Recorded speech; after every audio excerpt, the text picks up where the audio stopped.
Okay, thanks so much. Thanks for having me. It's been a great morning. It made me want to rewrite everything, but there wasn't time over lunch, so I didn't. So this is joint work with Mark Miller, and it's important to say that. I think, in addition, I need to thank a few other people, Carl Friston, Anil Seth, and Susan Hurley had a great deal of long-term impact on this. I'd like to mention her too. And the European Research Council kind of paid for it, so that's good. I've got a feeling that this one is going to sort of seem to be the view from outer space or something like that, because what I'm actually going to do is not start with a picture of emotion and reason, but kind of see what picture of emotion and reason you might get if you just started from considerations about cognitive architecture. Of course, the trouble with appeals to cognitive architecture is that no one really knows what the human cognitive architecture is yet, and so any of those appeals could turn out to be a bit rocky in the end, but I'll make mine. So the picture of the architecture, whose sort of ramifications I want to explore, is a thing called predictive processing. It's been around for quite a while. Good place to start is Carl Friston's 2005 paper. I've been working on it. Jacob Hui has, Anil Seth has. Lisa Feldman-Barrett, who was mentioned this morning, also working very much on that. So, what is it? The general picture here in predictive processing is that what we perceive is always a combination, a very delicate and variable combination of kind of top-down knowledge and incoming sensory information. Ultimately, by incoming sensory information there, I don't mean anything already perceived. I mean literally stimulations of the sensory receptors. So to see a structured world, if these stories are right, is to kind of use what you already know about the world to try to generate a sort of virtual version of the current waves of impinging sensory input for yourself from the top down. That's, as it were, the picture of perception here. I say I'm going to have to go rather fast over this picture in order to see what the ramifications might or might not be, so do forgive me for that. So the idea is that what the brain is a kind of multi-area, multi-level system that is busy trying to predict its own sensory states. I'm trying to predict moment by moment the impingements upon my sensory surfaces by the world. What that means is that each level here is trying to predict what's going on at the level below, and the whole thing gets kind of, it all works because those predictions, if you like, meet the incoming sensory evidence, and they can be right or wrong. And so every time a bit of incoming sensory evidence is met with a multi-level prediction, if it's right, good news, don't need to do anything more. But if it's wrong, prediction errors get generated, and prediction errors get to recruit new and better predictions, or to drive learning if you don't have any good predictions already, and so on. So prediction error kind of plays a big role here. Overall, this is the most potted possible version of this story, I think. Overall, the sort of picture is something that has sometimes been called perception as controlled hallucination. I heard that from Max Klaus, a computer scientist. It's been ascribed to Ramesh Jain and others as well. So the idea is your brain is using what it knows, using a bunch of probabilistic linked knowledge about the world to try to guess at the incoming sensory stimulations, and to the extent that the guess actually accommodates those stimulations, you get to perceive a structured world around you. So you're basically trying to put together a picture of the sensory signal by trying to compose it out of what you know about objects and stuff in the world. So intentionality is right at the heart of this story. These systems, as it were, try to deal with sensory inputs by locking on to stuff in the world, because they're trying to construct those inputs out of what they know about stuff in the world. It's, broadly speaking, Bayesian. So our whole mental life, if predictive processing is right, is built like that. So when I look at all of you in this room, what I'm seeing, a bunch of people, different kinds of clothes and so on, and this is just my best multi-level guess. This is my best multi-level guess that successfully accommodates the incoming sensory information, given what I knew antecedently about what kind of thing I was going to be doing, what I know about what kind of clothes people wear, and so on. Right. So as it stands, that's a very blunt kind of process. What gives these stories their power is that guessing here is informed at every single level and area of processing by self-estimated sensory uncertainty. So the idea there is that one of the things that your brain knows is kind of how much it should or shouldn't rely on certain kinds of information in a particular context. In a particular context, some kinds of information get their effects amplified and others get their effects dampened. And that's the sort of predictive processing account here of attention. Attention is a kind of parameter that ups the value of some prediction errors and dampens the value of other prediction errors according to estimated context and other bits of world knowledge. So it's like a volume control on postsynaptic gain. This, of course, is volume control from spinal tap, goes all the way up to 11, got to be a better kind of volume there. Right. So lots of literature on this, huge literature that obviously I'm not going to rehearse, but the idea is that mammalian brains have the architecture to implement this, and that there's reasonably good reason to think that they do implement this. So, you know, any story that starts with an architecture is hostage to empirical fortune, mine no more than anybody else's. But the question for me is, supposing it was right, what would follow about emotion and reason? So that's what we got to. Oh, quick summary, way to summarize it. Some of you might have seen this before, let's hope some of you haven't. There's a thing. Now I kind of tune your generative model so that you can, as it were, meet the incoming stimulations with the right kind of downwards prediction. Now you get to, as it were, see a structured scene made of objects that might exist in the world.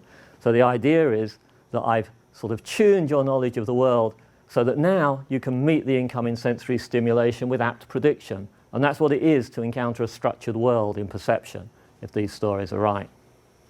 Okay, and the falsy bit. So, where does emotion get to fit into this? That's not bad. 6-minute introduction to the whole of predictive processing. If you want more, see Jacob Huey's book or my book or stuff like that. Okay, so take a deep breath. Sometimes in my talks I have a black slide to remind me to breathe. I didn't think I had time for the black slides, but you know, now I've got to imagine that they're there. Okay. So suppose we start. I mean, what PP generally does here is it starts with some version of a James Langer kind of story, some version of the idea that one of the ingredients of emotion, at least, is something like a perception of our own bodily responses to whatever's going on.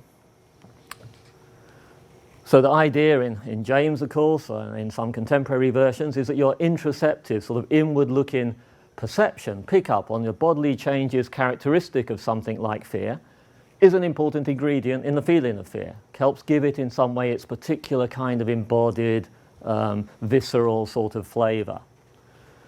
So if that's right, the feeling of fear is, at least in part, the detection of a physiological signature. And I think you get this in Jesse Prince, you get it in Damasio in slightly different shades. Okay.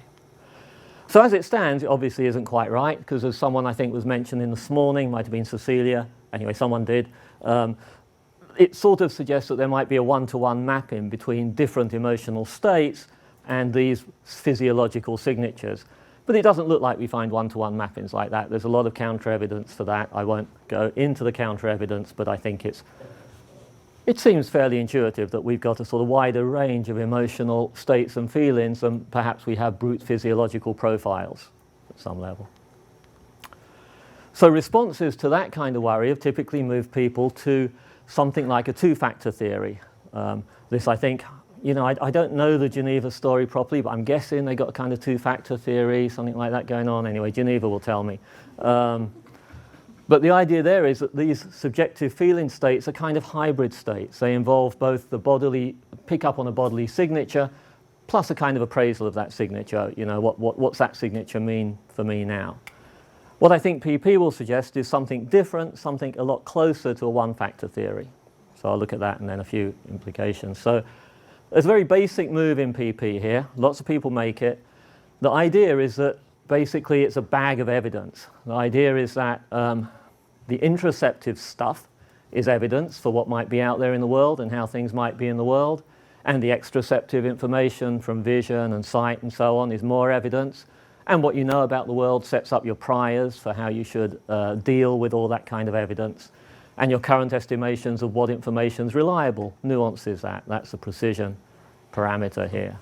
So the idea is you kind of crunch it all together in a system that has a sort of good Bayesian crunch profile, which predictive processing implements, and you get a sort of best guess grip on the organism-relevant state of the external world. Maybe that's what a moment-by-moment mental state is, our sort of best overall guess at how the world is right now as inflected by how I am right now.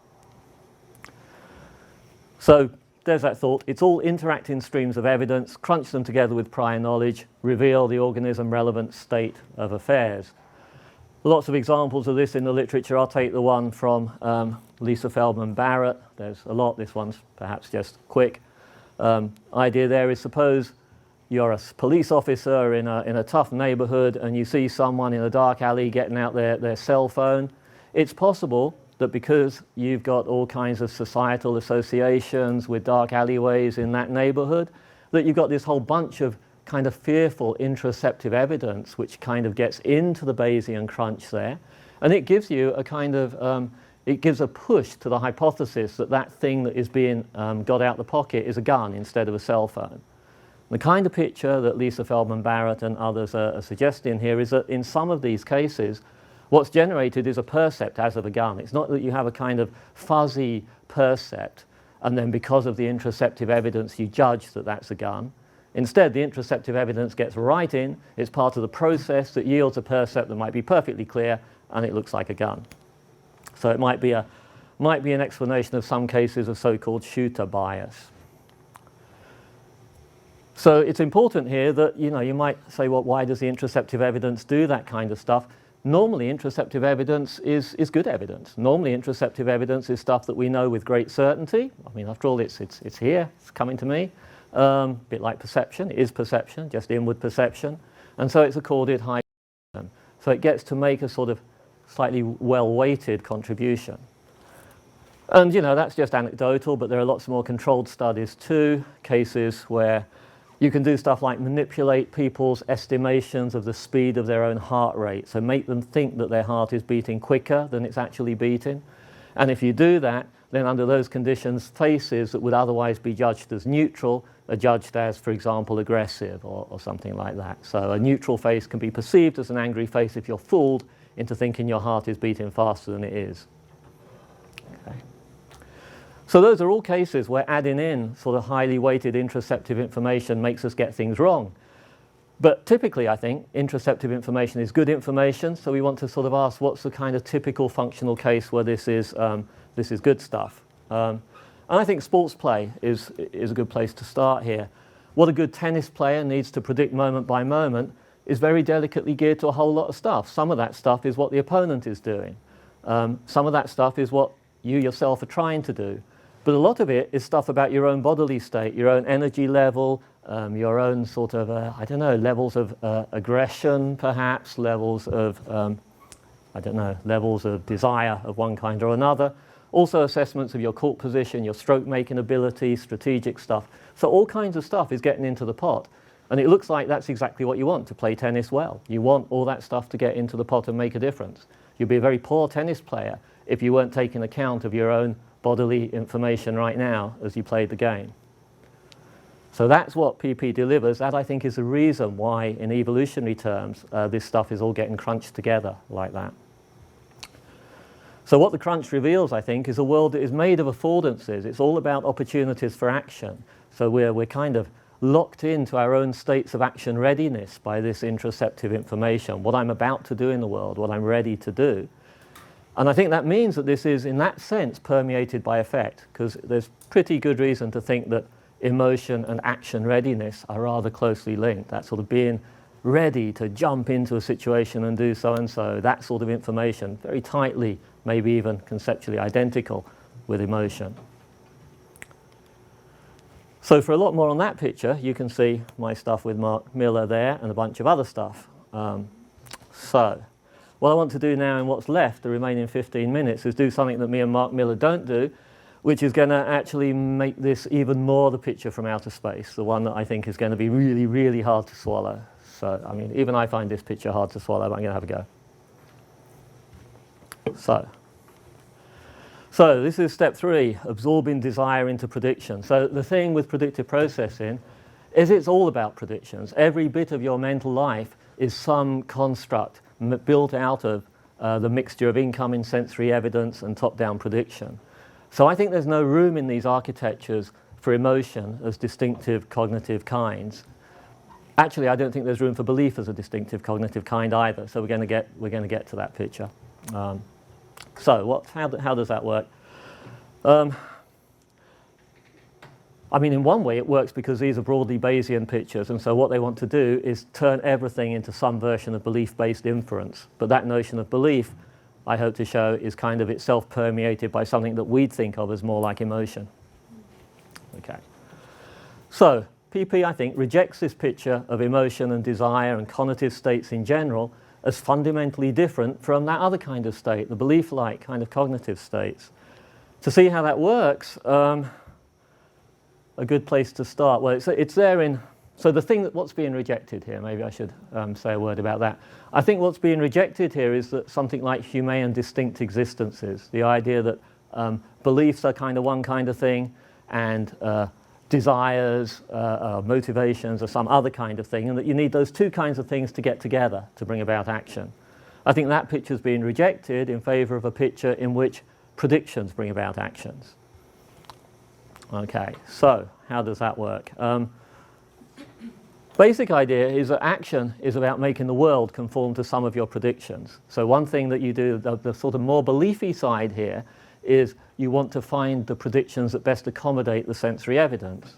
But the more desire-like thing is you want to find the sensory evidence that best accommodates the predictions. So basically you want to harvest sensory evidence in accordance with your predictions about where the salient information currently is in the scene, for example. So there's a kind of a symmetry between perception and action here, which we'll unpack as a kind of symmetry between belief and desire. So a low-level example, just motor control. So at the very bottom level, what happens in these stories is that proprioceptive prediction plays the role of motor commands. So whereas in a standard kind of story, you've got this different kind of thing, a motor command, which brings about its effects. In predictive processing, you've just got more predictions, but some of them are predictions about the flow of proprioception, stuff that, if you like, reflects the positioning of your body, tendons and muscles and so on in space. And so you predict a flow of proprioceptive information. That flow is not currently actual, because my hand's here, I'm predicting the flow that would result if I did this. You get rid of the prediction errors by making the action happen. So the prediction errors recruit the action that gets rid of them in that way. So it's a sort of self-fulfilling prophecy. I predict that I'm going to have these proprioceptive flows. I don't currently have them, but I bring them about by moving my body that way in the world. So at an even lower level, you're predicting the states of muscle spindles, tendons and joints that the action demands. Prediction error results because the action is not yet happening, and you get rid of the prediction error by bringing the action about. So those very specific errors play the role of motor commands here. So this turns out to be a perfectly good way of delivering motor control. It works in robotics, it's pretty efficient, and it's got a good kind of neural architecture behind it. Thing about the predictive processing story, though, is it's that story all the way up. So that's not just about motor control. So you might ask, where do those proprioceptive predictions come from? Well, they come from high-level predictions about what kind of thing I'm going to do. So if I make a prediction, I'm going to reach out and pick up that bottle. Then I generate some proprioceptive predictions because of that. Then I get rid of the prediction errors by actually going and doing it. That's the sort of picture. So it's sort of prediction all the way up.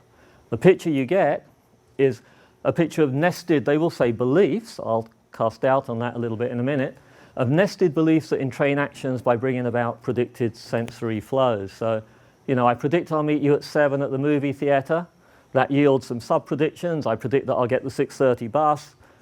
That prediction acts as a kind of mini policy that gets my body to do the right things at the right time via issuing improprioceptive predictions that get me to move my legs and feet and so on.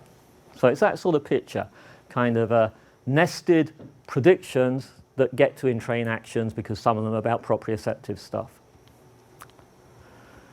So, okay, that's the whole picture put on the table. I'll get to the worries now. So that's not too bad. Got a huge predictive processing picture there put on the table. I don't expect for a minute people to buy yet that stuff about assimilating all action control into prediction. but I do think this is the way that the cognitive science is going to go. So, some worries. You're kind of doing without desire here. Prior beliefs, as they call them in this literature, result in predictions that combine with sensory evidence, and that yields all of your choices and actions. So if this story is right, there's not a kind of a, there are not sort of two cognitive kinds here. Instead, it's all something like belief-based inference. Some philosophers, Richard Holton and Colin Klein spring to mind, have argued recently that this picture is just too impoverished to be a good story about human minds. It's just not got the resources to reconstruct all the delicate nuances of human choice and behaviour.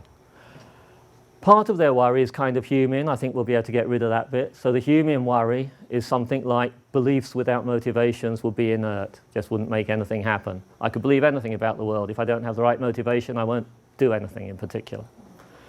I think we've already seen how that's supposed to be taken care of. Move from belief to prediction, which I think of as a kind of hybrid kind here. I don't think predictions are just belief-like. But move to those and you can see that high precision predictions that have proprioceptive consequences bring actions about. So there's no danger of just being inert and doing nothing. But Holton also worries that assimilating desires to predictions won't give us the sort of kind of firepower you need to understand the complexity of human thought and reason. So he says things like we need to accommodate cases where we desire X, we may even do X, while believing that X won't bring us happiness or pleasure. This is a kind of addiction sort of case that looking at some empirical work.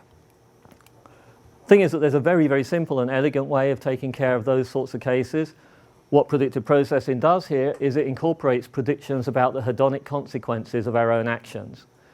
But that's just part of what goes into the predictive mix here. So expected pain and pleasure are perfectly real. They're stuff that we can predict and expect, but they're not on their own the stuff that drives action. That only gets to drive action when it gets together with all kinds of other predictions. So I think there's the general kind of thought, this is now just a nod at what's really, really work in progress. I think what we're going to get out of this architecture in the end is a richer, not a poorer palette, if you like, for explaining human behaviour. There'll be a full spectrum of possibilities, far beyond simple interactions between stuff like desire and stuff like belief. You'll have every flavour and admixture of belief-desire states constructed on the spot according to your estimations of what information's reliable and what information's not. Another bit of this that I like, I won't talk about today, is I think it will be a way to bring physical and mental action under a single umbrella, but I won't talk about that. So this rich picture is the last thing I want to get on the table, then we can talk about all the worries. The idea is that in predictive processing, percepts, action and choice emerge from this web of predictions, and the predictions are of every kind that you can imagine and probably a lot that you can't, and all of them are subtly modifiable by all the others. So this is kind of far away from any pictures that have cognitive encapsulation, clear dual roots, anything like that. This is a sort of big messy web of processing where in principle anything can impact anything else. It won't always, but it could. And the reason why it could, and the reason why it won't always, is that all of that intertalk, if you like, is sort of sculpted by precision estimations. Precision estimations weight different bits of prediction error, and highly weighted prediction error, if you like, talks to the rest of the system. That's what the system takes account of. So if you low weight certain bits of prediction error, you temporarily encapsulate that bit of the system. It won't have any effects on the rest anymore. So what we've done here, I think, is replace Hume's two interacting kinds, something like belief and desire or reason and passion, with a large number of subtly different and modifiably interacting kinds. Something I think is just richer, will do more justice to us humans.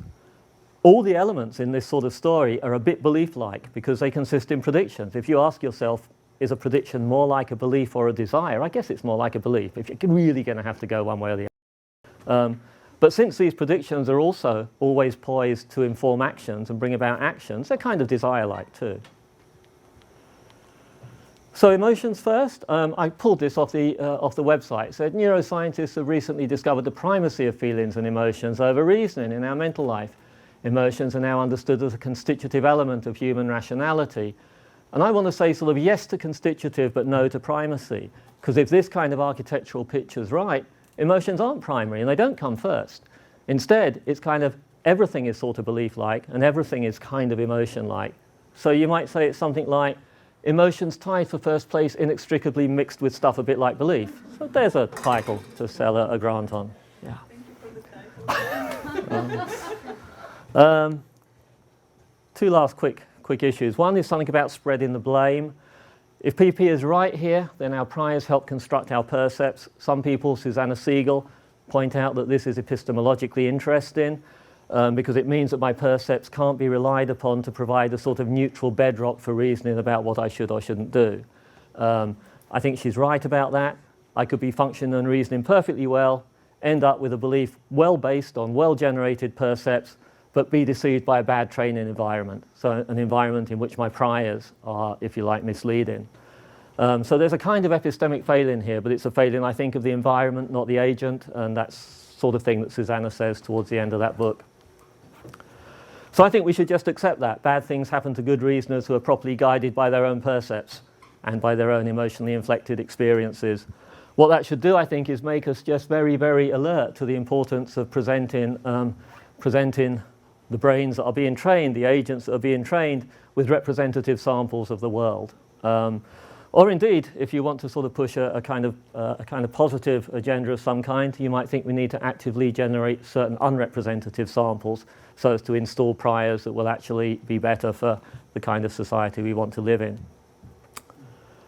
Last issue. I think that the picture I've given you here applies pretty convincingly to non-human animals. I think it's pretty much what it's like to be a cat.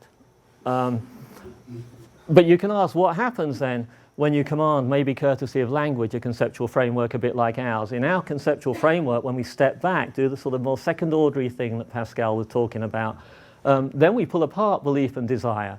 We see them as something like different, independent components in our own mental life. So that makes a difference. You know, that's what allows me, I think, to embrace a set of evidentiary constraints that turn on that difference. So I say to myself, I really have to try to avoid wishful seeing. You know, when I look at papers, I have to avoid just pulling out the ones that support PP and ignoring the ones that don't. That sort of thing. It's also helped us humans create practices which are pretty cool. We can use advanced statistical analyses, double-blind studies, stuff that will work against wishful seeing. So I think there are all these sort of ways of being epistemically hijacked, built into the kind of cognitive architecture we are. And the best we can do is try and rig the environment so that we don't fall into all of those traps. Does that alter the picture for us in any fundamental way? I don't know, but something to think about. So I will sum up and stop. I think that what we've got here is a nice mechanism for crunching external and internal stuff together in a way that reveals the organism-relevant state of the world. And I think what it reveals is a world built of opportunities for action and kind of permeated with affect all the way through. I think there's no kind-like divide, if this architectural story is right, between inner entities that correspond to emotions and ones that correspond to reasons or beliefs. Instead, there's just incoming evidence, introceptive, proprioceptive and extraceptive, that given our priors, delivers the predictions that construct our perceptual world and selects our actions. So that's the picture. But I don't think that's an impoverished picture. I think it's a richer architecture which allows everything to be informed in a very rich way by ongoing information about my own bodily states, which is normally good information to have. So I think this will be a nice way to understand ourselves in the end. That's the end. Thanks a lot.